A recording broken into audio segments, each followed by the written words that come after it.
former Union Minister. Over to you, Navika. Thank you very much, Madhav, for handing it over to me. Joining me this afternoon is Ms. Smriti Irani, former Union Minister. Ms. Smriti Irani, as the budget has concluded, many people are complimenting the budget because it has refrained from populism, despite the fact that there are 4 state elections that are around the corner. Last year, the criticism of your government was there was too much of Bihar in the election, and this time there is no mention of the poll-bound states, and yet you're being criticized.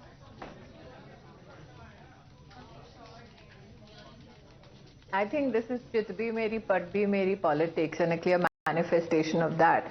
I would compliment what a part of your team just pronounced with regards to the budget, a Badhta Bharat budget, and I think it's very progressive, very purposeful, and very prudent.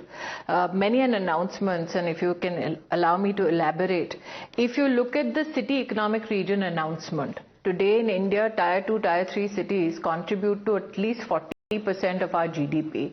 The fact that the budget has purposefully ensured that infrastructure in such layered urban expanding population is an issue that needs to be addressed, not only through the city economic region announcement, but also the 12 lakh crore capex announcement by the government. That itself is an exemplification of the Badhta Bharat budget, as has been enunciated by Madhav. I think what is extremely pragmatic is how to build on the core Indian strengths of certain sectoral issues that have been pronounced in the budget. For instance, the Biopharma Shakti announcement in itself is a great signal as to how much that particular subsection of our industry is poised to grow.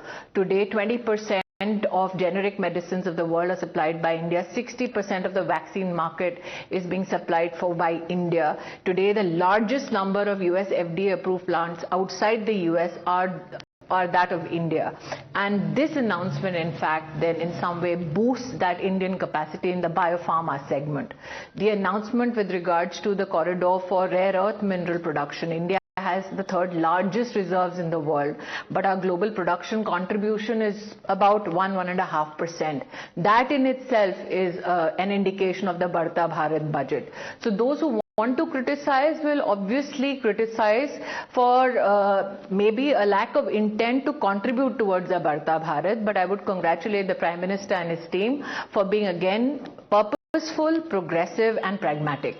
Well, Akhilesh Yadav, opposition leader and leader of the Samajwadi Party, has said ऐसा ही चलता रहा तो लोहे के ऊपर पीतल लगाकर गहने बनवाने पड़ेंगे. What do you think is his real problem with the budget?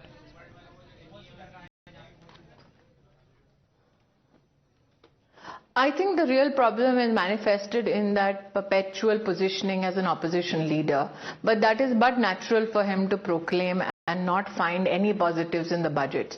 But if he is truly looking at the budget from the perspective of the youth of the country, there is a small announcement with regards to training of 1.5 caregivers within the budget. Now, the care economy in India is poised to grow to around 300 billion in economic value by the year 2030. So the fact that the budget also looks at even training of 1.5 lakh Indians in the care economy segment is something maybe Mr. Yadav missed.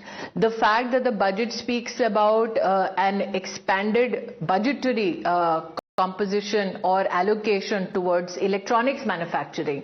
The fact that electronics manufacturing has grown in terms of exports from $3 to $5 billion a decade ago to now what, $37 billion possibly is another facet of our growing economy that has missed Mr. Yadav. But then I do not expect Akhilesh Yadav to look at the budget and its pronouncements from a very positive lens. Well, let me also ask you, the G Ram Ji scheme has received a massive allocation. It's more than 96,000 crore rupees. Earlier it used to be in the region of 65,000 in the Manrega form. Do you think the opposition has missed this increased outlay for this scheme just because the scheme's name has been changed from Manrega to G Ram Ji?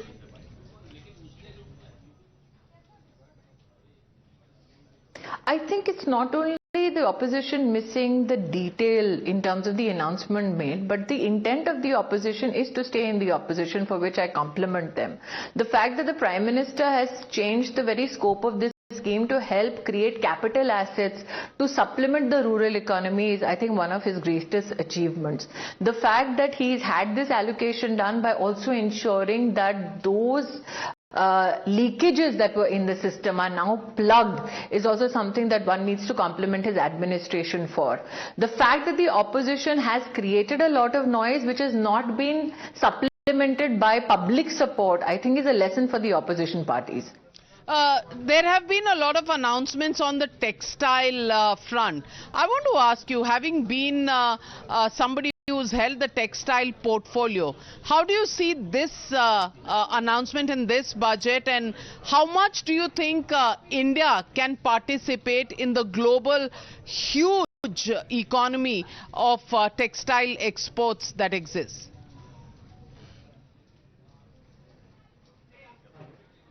I think the Prime Minister's contribution with regards to technical textile is not often spoken about. Before he came into office, there were no HSN codes which were prescribed specifically for technical textile sector. The fact that the Prime Minister had the greatest privilege of contributing to it, first established the HSN codes for the technical textiles segment, and then ensured that there is budgetary allocation for its growth. That being said, he also ensured that the handicraft, handloom segment of the textile economy are equally balanced in terms of not only budgetary support but also support in order to enhance the skill sets of that sector and ensure that global markets can be responded to from an India handmade goods legacy. So I believe that at one place the Prime Minister has given enough impetus to apparel manufacturing. This is not his first announcement for the textile segment.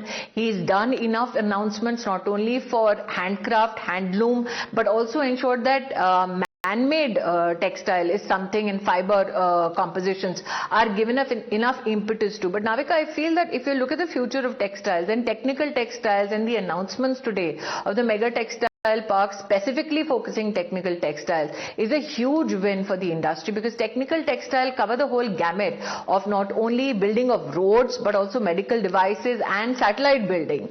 So this is not a particular segment of the textile industry which is focused only on one layer. It has impact across many segments, which includes agro-textiles. If you were to sum up this budget in maybe one line, if you had to give a headline, what would you give?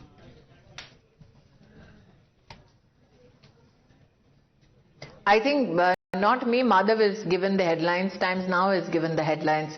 It's a Badhta Bharat ka behtareen budget. Thank you very much, Smriti Irani, for joining me on Times Now. Over to you, Madhav. Badhta Bharat is how Smriti Irani sees it.